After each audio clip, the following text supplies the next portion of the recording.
Hi friends, welcome to Sarada's kitchen. இன்றைக்கி நம்ம இனிப்பு போண்டா செய்ய போகிறோம். அதை எப்படி செய்யலான்ட்டு வாங்க வீடியோக்குள்ளே போய் பார்ப்போம். அதுக்கு அரை கப்பு சீனி எடுத்து தேவையான அளவுக்கு தண்ணி ஊற்றி கரைச்சி வடிகட்டிக்கங்க. இது ஒரு பக்கம் இருக்கட்டும். இந்த இனிப்பு போண்டாவை சட்டுன்னு செஞ்சிடலாம். ஈவினிங் ஸ்நாக்ஸுக்கு சூப்பராக இருக்கும். சீனி கரைஞ்சதும் நல்லா வடிகட்டிட்டு ஒரு பாத்திரத்தில் 1.5 கப் அளவுக்கு மைதா எடுத்துக்கலாம். அதை நல்லா சலிச்சிக்கங்க.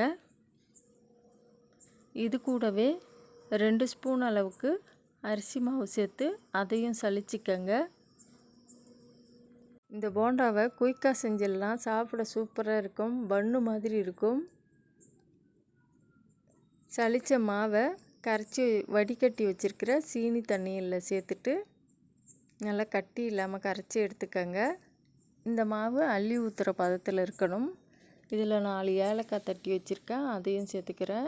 கொஞ்சமாக உப்பு, 2 பிஞ்ச் அளவுக்கு ஆப்ப சோடா இதை சேர்த்துட்டு அரை கப்பு அளவுக்கு தயிர் சேர்த்துக்கங்க. நல்லா கை வச்சு கட்டி இல்லாமல் கரைச்சி எடுத்துக்கங்க. இட்லி மாவுக்கும் கொஞ்சம் கட்டியாக கரைச்சி எடுத்துக்கங்க. இந்த மாவு எண்ணெயில் போட்ட காட்டியும் அப்படியே புசு புசுன்னு நீங்களே கண்கூடாக பார்ப்பீங்க. அப்படியே சூப்பராக இருக்கும். அப்படியே பஞ்சு மாதிரி. அதை வெந்ததும் பார்த்திங்கன்னா அப்படியே ஒரே ஷைனாக சூப்பராக இருக்கும். இந்த பதத்தில் மாவு கரைச்சி வச்சுக்கோங்க.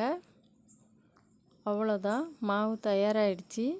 ஒரு வாணலில் எண்ணெயை காய வச்சுக்கலாம்.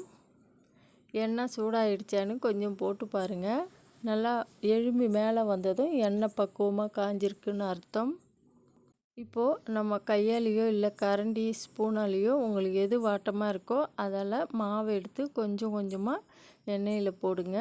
அது போட்டதும் கொஞ்ச நேரத்தில் மேலே எழும்பி வரும். இந்த ஸ்டேஜில் நம்ம திருப்பி விட்டுடணும். திருப்பி விட்டால் கோல்டன் ப்ரௌன் கலரில் மாறும். அந்த ஸ்டேஜில் நம்ம போண்டாவை எடுத்துடலாம்.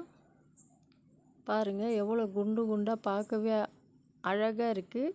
அவ்வளோதான் ஃப்ரெண்ட்ஸ். இந்த போண்டாவை நீங்களும் வீட்டில் செஞ்சு பார்த்துட்டு எப்படி இருந்துச்சுன்ட்டு கமெண்ட்டில் சொல்லுங்கள். எங்கள் சேனலை பார்க்குற எல்லாருக்குமே ரொம்ப நன்றி.